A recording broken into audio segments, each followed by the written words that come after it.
Good morning. This is the math department at Amjad School, grade 11. This chapter is about what we call plane transformation. What is a plane transformation? Plane transformation in math involves moving an object from its original position to a new position. You know many mathematical transformations, by the way. For example, symmetry with respect to the x-axis. So this transformation moves a point to a new point, which is the symmetric of the original point with respect to the x-axis. The object in the new position is called the image. The following figures in the next page will show you 4 different types of transformations: translation, reflection, rotation, dilation. Actually, this year, we're going to study about translation and rotation only. The first figure here to the left shows what we say, or what we call, translation of a figure. As you can see, the object has moved with a vector v. Each point on the object moved to a new location to form a triangle, the original triangle. Look at this one. This one is called the reflection. Reflection means symmetry. So if this is the original object, the triangle in blue here, if you reflect this object along this line, which means that you're considering the symmetry of this triangle with respect to this axis, you will get this new triangle. Rotation, as you can see here, rotation needs a center. You will learn this later. We're just now showing you how the object is moving. There are different types. You may rotate the object, or here, the last one, you may dilate a certain object by getting it bigger or even smaller. It depends. In this example, the object here is a small triangle. By applying a certain transformation that you will study later, which is called dilation, the triangle will move to this new position and it will become a bigger triangle. In this chapter, we will talk only about translation. Translation involves sliding the object from one position to another along a certain given vector. The translation is the plane transformation that assigns to each point M in the plane the point M prime such that M prime equals U vector, where U is a given vector and it's called the vector of translation. So if you look at this vector here, if you look at this vector, each point has moved by a certain given vector. A translation moves the figure from its original position on the coordinate plane without changing its size, its nature, and its orientation. So the image of a triangle will be a triangle for sure. The original object and the image are congruent. Every point on the object is moved in the same direction and with the same distance to form the image. Let's go over this activity to understand actually what translation means and how it acts.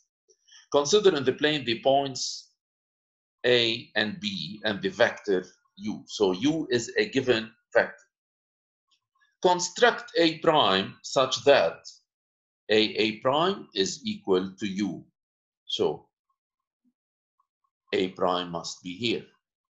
So A prime is equal to U. Construct the point B prime such that BB prime is equal to U. So simply the point B prime will be there. Denote by T the translation with vector U. We say that A prime is the image of A under T or by T. B prime is the image of B by T. As a notation, we write T of A. This is similar to functions where we say f of x is y. So T of A is A prime. T of B is B prime, which means that B prime is the image of B under T, or B prime is the translate of B by T. A prime is called the pre-image of A prime, and similarly B is called the pre-image of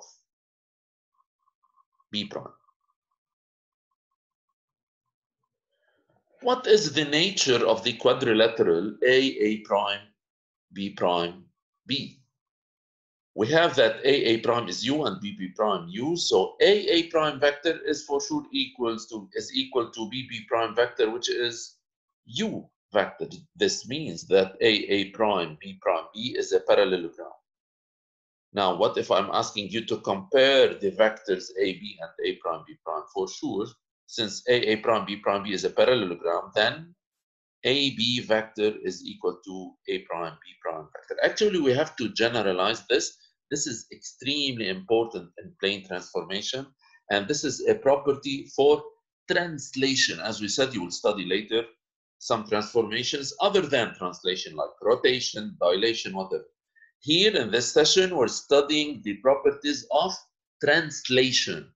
So if you have any 2 points, A and B, I'm talking about any 2 points in the plane A and B, and if you apply a certain translation so that this translation maps A onto A prime and B onto B prime, then the relation between the original 2 points and their images is that AB vector will be equal to A prime, B prime vector. So this is a basic relation in translation between any 2 points and their images. A translation moves the figure from its original position without changing its size, its nature, and its orientation. As you can see here, the image of a point will be that point, and you have to slide this point along the vector. Similarly, the triangle will move. So if you look at this point, move it with the vector, it will be here. This point will move, it will be here, and that point will be here. So the image of this triangle will be a congruent triangle. Similarly for this quadrilateral, similarly for any shape. So you're just sliding the figure without it changing any of its geometric properties or its area even, or parameter. How to find the translation of a figure? Sometimes we talk about translation of a point, but actually we can talk about translation of a figure. To find the image of a figure, it's enough to find the images of all points on the original figure. Example 1, assume that you have L shape. Actually, you don't need to find the images of all points, only of the basic points. So let this point move by the vector, let this point move by the vector, and so on, and so on, and so on. Then you have to connect these points to form the same original figure, but this figure has been moved with the vector u, or along the vector u. Assume you have this curve. How do you expect the image of this curve by this translation? It will be a curve which is exactly the same. How can we move it? It's much better to consider a few points like these 3 points, let them move, then join them with the same shape. What is the image of a circle by a translation? For sure, as we have said, the image of a circle must be a circle. But how can we draw the circle? All what you need to do is to move actually the center.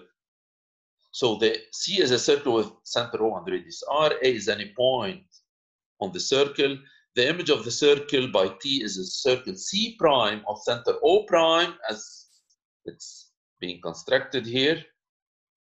But the most important thing here is that the circle must be with the same radius. It's not a bigger circle, it's not a smaller circle. Any point A on the circle has its image there on the circle. And conversely, any point on C prime has its pre-image on C. So if A belongs to C, then the image A prime must belong to C prime, where A prime is the image of. Image of a straight line by translation. What do you expect the image of a line? For sure, the image of a line will be a line. But what about its direction compared to the original line? Actually, we have 2 cases. If the direction of U is parallel to D, then when you move D, it will be the same line actually, because it's keeping its direction.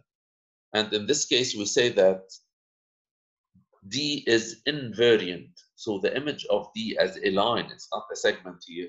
You know that the line can be extended. So the image of a line will be the line itself. Each point on the line has been moved. But if you connect the new images, they will form the same line. Now, if the direction of U is not parallel to D, as you can see in this case, and if you move the points on the line, you will get a new line which is parallel to the original line. So this is very important property. The image of any line by translation, which is not parallel to U, must be a line which is parallel to the original line. Translation preserves collinearity of points. What does this mean? If you have three collinear points like A, B, C, if you find their images, do you expect that the images are not collinear?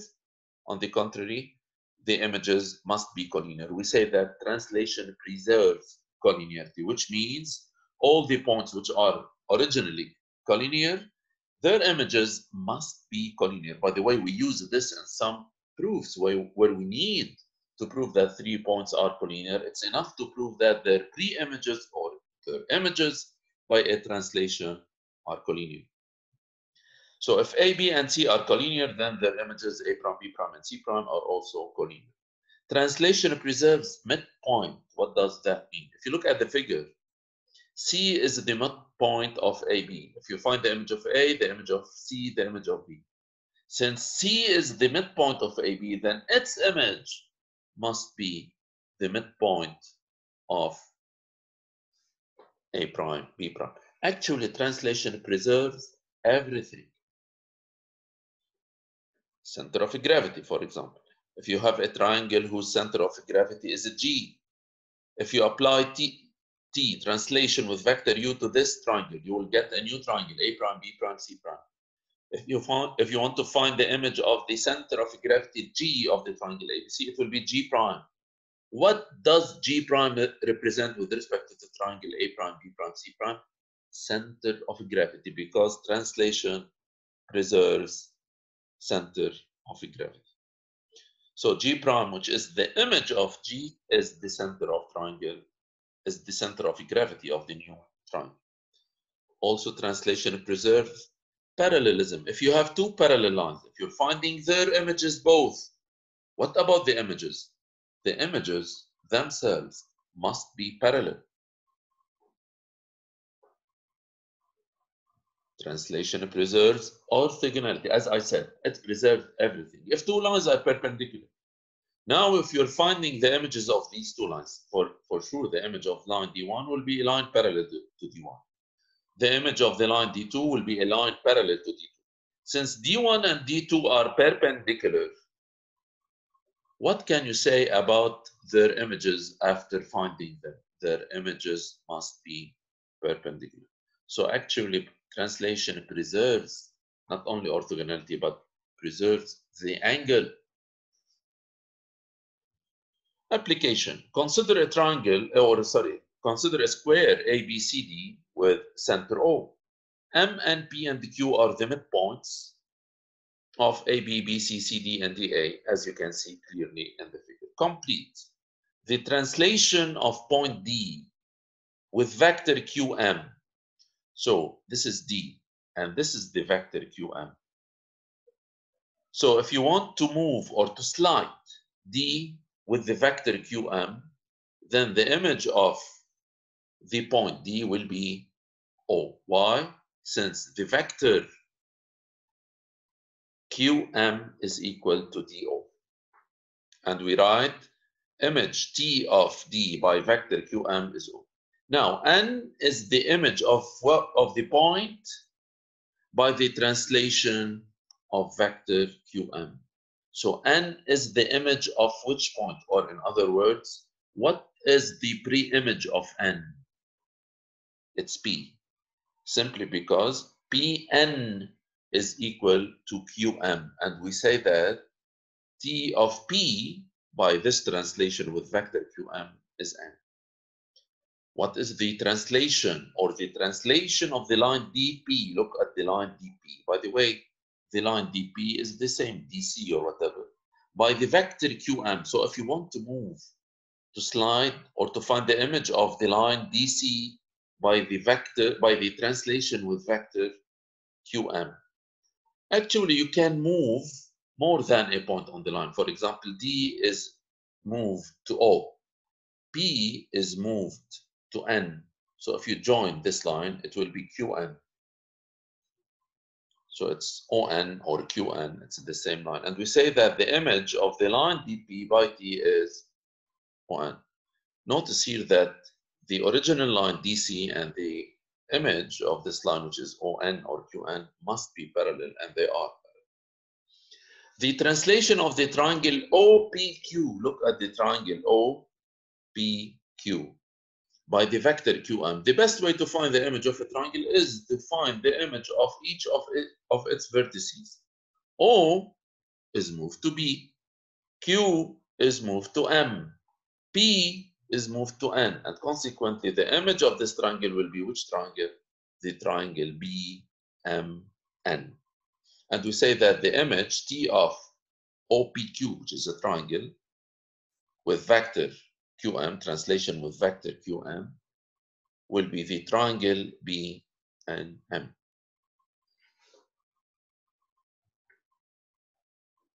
What is the translate of the point P under the translation with vector half Qn? If you look to Qn, half of Qn is nothing but Qo or even On. So if you want to slide the point P along this vector or with this vector, P will move to C, because the vector BC will be equal to On. The translate of the point O by the translation with vector half Qn will be N. Thank you for this session.